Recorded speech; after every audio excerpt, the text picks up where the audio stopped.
সকালে ঘুম থেকে ওঠার পরে নিজেকে যে একটু সময় দেই, ওইটুকুই মনে হয় নিজের জন্য বরাদ্দকৃত সময়। তারপরে আর নিজেকে সময় দেওয়ার কোনো সময়ই পাই না।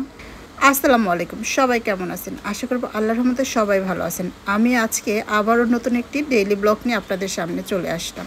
সকালবেলা ঘুম থেকে ওঠার পরে নিজে আগে ফ্রেশ হয়ে নিয়েছি, তারপরে বারান্দার গাছগুলোতে পানি দিচ্ছি।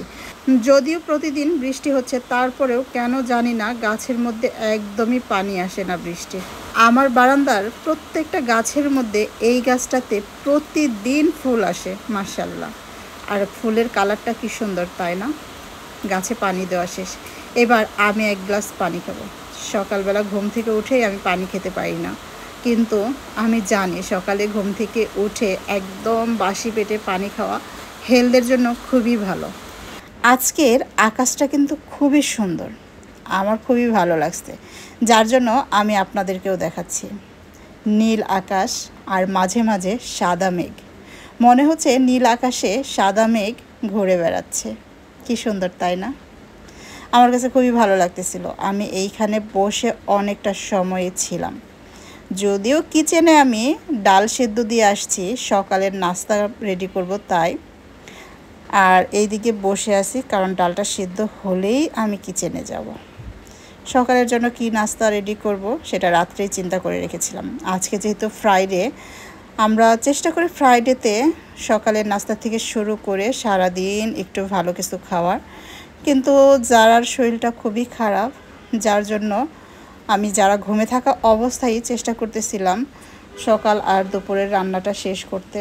এইদিকে যারা কিন্তু অলরেডি ঘুম থেকে উঠে গেছে, তারপর আলহামদুলিল্লাহ ও ঘুম থেকে ওঠার আগে আমার সকালের নাস্তাটা রেডি হয়ে গেছে। আজকে ডাল আর ঘিয়ে ভাজা পরোটা সকালের নাস্তা, খুবই মজার হবে, তাই না? মাশাআল্লাহ। যারার যেহেতু শরীরটা খারাপ, ও আমাকে রাত্রিবেলায় বলে রেখেছিল সকালে ও ঘিয়ে ভাজা পরোটা খাবে ডাল দিয়ে। জানি না কতটুকু খেতে পারবে। গতকাল স্কুল শেষ করে যারাকে নিয়ে যখন বাসায় আসতেছিলাম, তখনই আমি বুঝে গিয়েছি যারা অসুস্থ হয়ে পড়বে, কারণ ও প্রচুর পরিমাণে হাসি দিচ্ছিল। আসার সময়ে আমি মেডিসিন নিয়ে আসছি। যাই হোক, আলহামদুলিল্লাহ সকালের নাস্তা একদম আমার রেডি। আমি সব সময় চেষ্টা করি রুটি পরোটা একদমই ভেজে তারপরে হটপটে রেখে দিতে, কারণ যে যখন খাবে যেন গরম গরম খেতে পারে।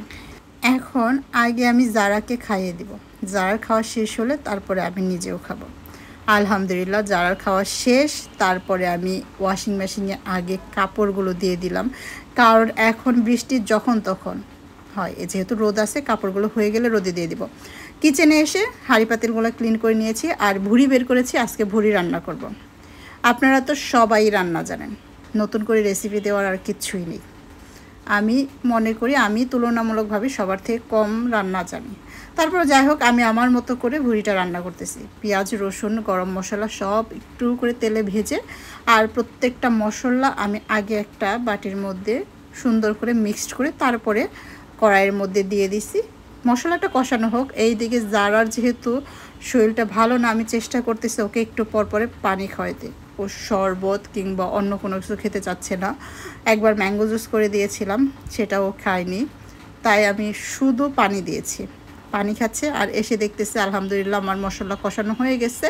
এবার আমি ভুড়িগুলো দিয়ে কষাচ্ছি, কিছুটা সময় কষাবো, আর এই দিকে ভুড়ি কষানো হবে আর আমার বাকি কাজগুলো হবে। প্রথমে আমি ঘরগুলো ক্লিন করে নিচ্ছি। রাত্রিবেলা শোয়ার সময় একবার প্রত্যেকটা বেড, সোফা সব কিছু সুন্দর করে গুছিয়ে শুই। সকালবেলা ঘুম থেকে উঠে মেয়ের বাবা দুইজনে মিলে সব মনে হয় পাল্লা দিয়ে একদম এলোমেলো করে ফেলে। যারা এক অক্ষর পরে কি জানি না, এলোমেলো করে বেশি। প্রত্যেকটা রুমে বই ছড়িয়ে ছিটিয়ে রাখবে। যদিও যারা নিজের জিনিসগুলো গুছিয়ে রাখে, তারপরে যেহেতু আজকে ওর শরীরটা ভালো না, তাই সব কিছু এলোমেলো করে রাখছে। আমি একটু পর পরে যারাকে খাওয়ানোর চেষ্টা করতেছি, যাতে করে ও একটু শরীরে শক্তি পায়, কারণ সানডে থেকে ওর এক্সাম। এবার ওকে একটু স্যুপ খাইয়ে দিচ্ছি, বেশি না, 3-4 বার স্যুপটা নিচ্ছে, তারপরে বলতেছে আর খাবে না। যেহেতু মেয়েটার শরীর খারাপ, এর জন্য আমি আর জোরাজোরি না করে সোজা কিচেনে চলে আসছি। এসে দেখতেছে আলহামদুলিল্লাহ আমার ভুড়ি রান্না প্রায় শেষের দিকে। কয়েকটা কাঁচামরিচ দিয়ে কিছুক্ষণ ঢাকনা দিয়ে ঢেকে রেখেছি যেন ফ্লেভারটা ভালো আসে। তারপরে আমি ভাজা জিরার গুঁড়া ওপরে ছিটিয়ে দিয়ে আবার 2-3 মিনিট ঢাকনা দিয়ে ঢেকে রাখার পরে আলহামদুলিল্লাহ এখন আমার দুপুরের রান্না কমপ্লিট। আজকে একদমই ফাঁকিবাজি রান্না। এবার আগে ঘরটা ভালো করে মুছে নেবে, তারপরে দুপুরে খাওয়া দাওয়া। ঘর মোছার পরে গোসল করেছি, আর এই যে এখন খাবারটা আমি টেবিলে দিয়ে দিছি। যেহেতু যারা খুব বিরক্ত করতেছে, এর জন্য আর আমি কোনো খাবার নতুন করে কোনো জায়গায় আর নিয়ে আসিনি, জাস্ট ডাইরেক্ট হাঁড়ি ধরে হচ্ছে ডাইনিংয়ে দিয়ে দিছি। যারাকে চেষ্টা করতেছিলাম খাওয়াতে, কিন্তু প্রথমে ও কেমন জানি বিরক্ত করতেছিল। তারপরে ওই যে বললাম, তোমার আগামীকাল বার্থডে, তুমি যদি ঠিক মতো খাও তাহলে তোমাকে আমি গিফট যা চাবা তাই দিব। তারপরে কিন্তু যারা মাশাআল্লাহ হাসি মুখে মানে নাচতেছিল আর খাচ্ছিল, যদিও পানি দিয়ে খাবারটা বারবার গিলতেছিল, তারপরও যতটুকু খেয়েছে আলহামদুলিল্লাহ। সবাই আমার মেয়ের জন্য দোয়া করবেন। আগামীকাল হচ্ছে যারার বার্থডে উপলক্ষে কি কি করব না করব সেগুলো তো অবশ্যই আমার পেজে পেয়ে যাবেন ইনশাল্লাহ। এখন পর্যন্ত যারা আমার পেজটাকে ফলো দেননি, তার অবশ্যই একটা ফলো দিয়ে পাশে থাকবেন, আর লাইক কমেন্ট শেয়ার করতে কোনো সময়ে ভুল করবেন না।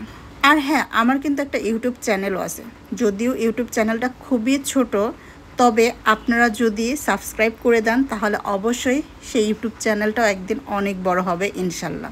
যারাকে খাওয়ানো শেষ করে আমি যেই খেতে বসেছি তখনই একদম মুষলধারে বৃষ্টি শুরু হয়ে গেছে। বারান্দায় যেহেতু অনেকগুলো কাপড় ছিল, কাপড়গুলো তোলার জন্য বারান্দায় এসে দাঁড়াতেই বৃষ্টির প্রেমে পড়ে গেলাম। তাই তো দাঁড়িয়ে দাঁড়িয়ে কিছুটা সময় বৃষ্টির দিকে তাকিয়ে আছি।